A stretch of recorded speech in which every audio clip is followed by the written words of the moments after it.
champions, by NGOs, by individuals, and by corporate organizations for their devotion and commitment towards building a better society for all. Has anyone heard of the red string theory of Japan? Anyone? The red string theory? Alright.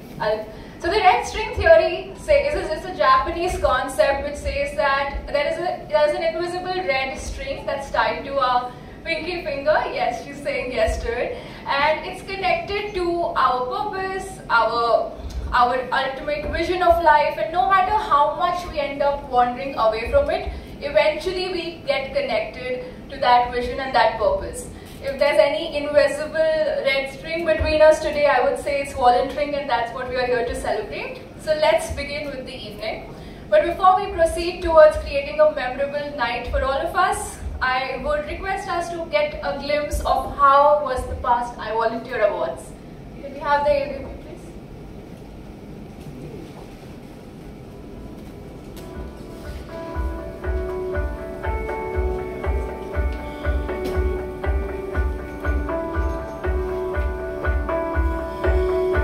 Hi, I'm Mantana Sarkar and I'm the creator of Sunday Class.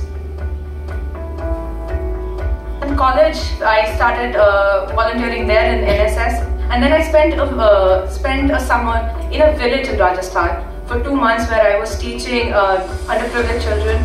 Though I was just 2-3 years older than them, they were in 11th, 12th, I was in college, but that I think was the turning point for me.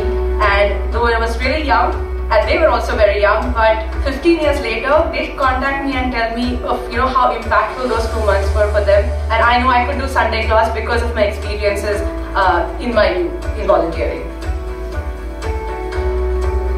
We cover a whole variety of subjects, so basic STEM, so we will have robotics and electrical engineering and using paper microscopes.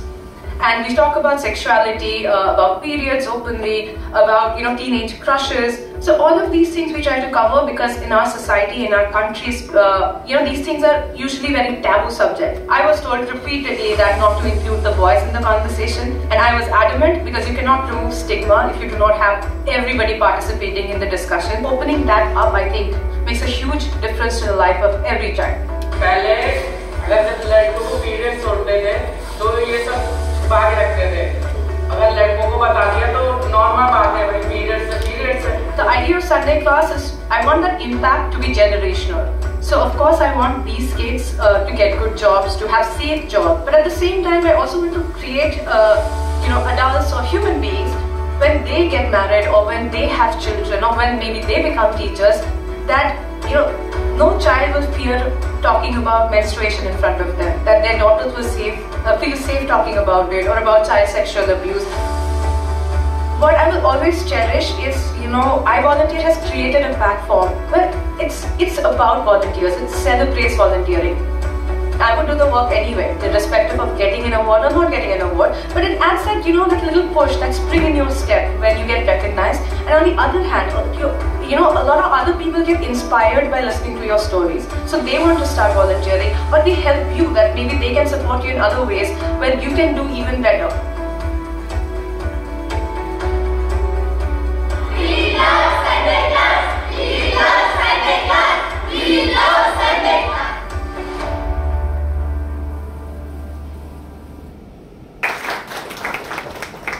Thank you for come on stage, but just okay. I know that we know a bit of Shalabh's dreams and realities, but for some of us who do not know Shalabh, which probably would not be true, I would just like to share that Shalabh co-founded iVolunteer with his batchmates at Institute of Rural Management under 22 years back. Recognized as a pioneer in building a volunteering culture in the last 2 decades, Shalabh's experience in volunteering is now sought after by NGOs, corporates, industry forums like CII and various government bodies as well. Without any further delay, let me call upon Mr. Shalabh Sahai.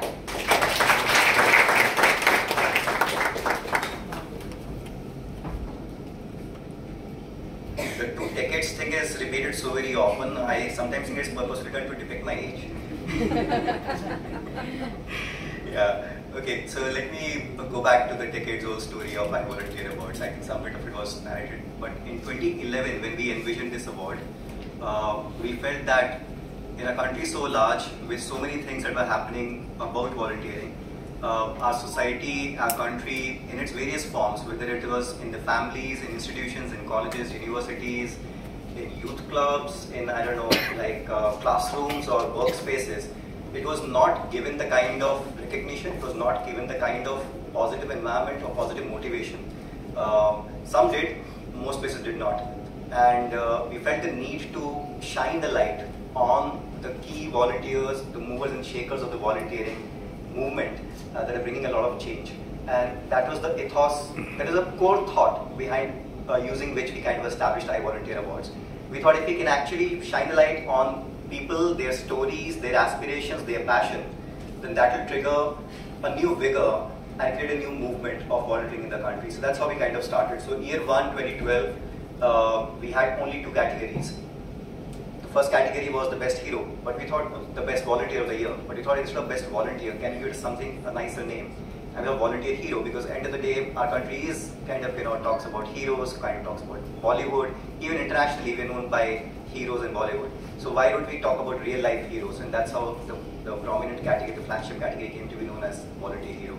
The second category that we had was called for the NGOs, and it was the leader in volunteer engagement. So we started with these 2 categories in 2012. Right next year in 2013, we introduced the next category, which was because we felt that it's not just these 2 entities, even corporates, employers play a huge role in providing enabling environment to volunteers of today. So we introduced the third category, which was in 2013. The next year we said, well, why just stop these 2, and what about the young people who are carrying forward or coming the new faces of volunteering? And so we established the 4th category of volunteering, which is called youth champions, and that's how we have been since 2014 onwards. Over the next couple of years, we stayed in Mumbai, and then we said, why just Mumbai? Because we started from Mumbai, we were there for about 5 years only in Mumbai. So why just Mumbai? We are a national award, we should go across the country. So we jumped to Bangalore, we jumped to Chennai, we jumped to Delhi. In Delhi in 2019, it was a fantastic opportunity because we had people from 25 other countries and 5 continents actually present with us as volunteer leaders, leaders of volunteering organizations from these different countries coming together and celebrating volunteering with us in India. So that is a huge momentous moment. And then a little light after that, COVID happened, we skipped a year, and now we're in 2023, but 2024. I'm still confused. The awards is 2023, but we're celebrating in 2024.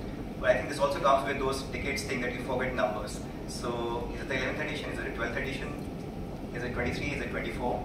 But does it matter? It doesn't really matter, right? I think what matters is we're here to celebrate the heroes of volunteering, the people who make volunteering happen in the country today. So this year we've taken a slightly enhanced role as iVolunteer Awards. The first thing half of you at least over here have been witness to since the morning. So until now the iVolunteer Awards was only a celebration of the finalists and the recipients of the awards in the evening. But this year we thought what we were missing in all these years was a close collaboration, a chance to get to know each other informally and formally between all the finalists. So we thought why not use an entire day. So today, right from the morning till about an hour and a half back, all the finalists from all the 4 categories came together to know each other better, to have some fun. Did you have fun? Yeah? Okay.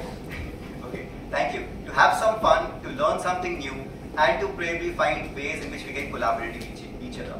So that was our attempt at bringing everyone together.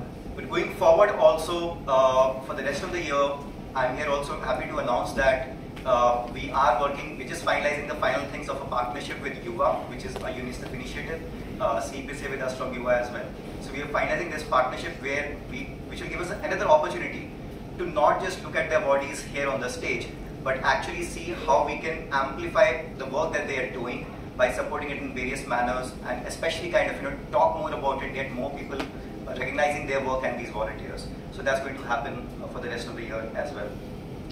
As I stand over here, there are, I think, two deep feelings that I have.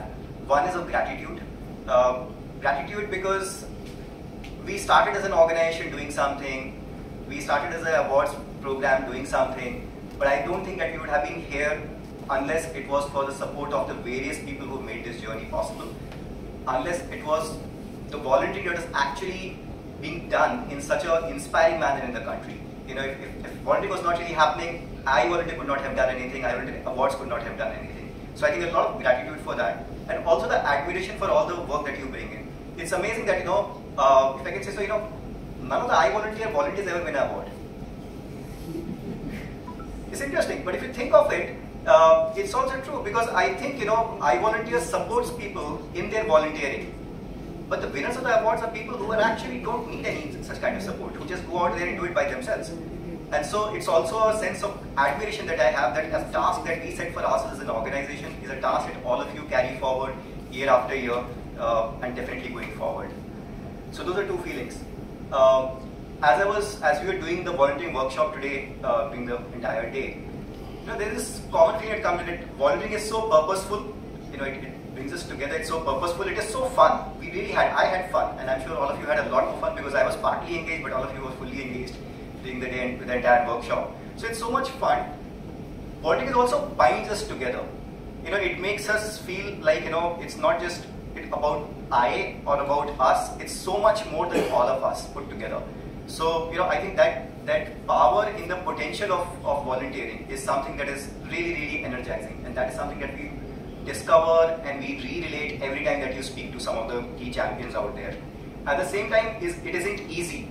You're fighting a lot of odds, right? There's a boss waiting somewhere, there's a deadline waiting somewhere, there's probably a kid, you know, back at home, somebody who's not well, you're supposed to have a deadline, and yet kind of, you know, crossing all of those, you go out there and make something happen. Something that is not necessarily a primary duty, but you make it a primary dedication and you go out and do it. And so I think, you know, it's not fun, but it's also a testament.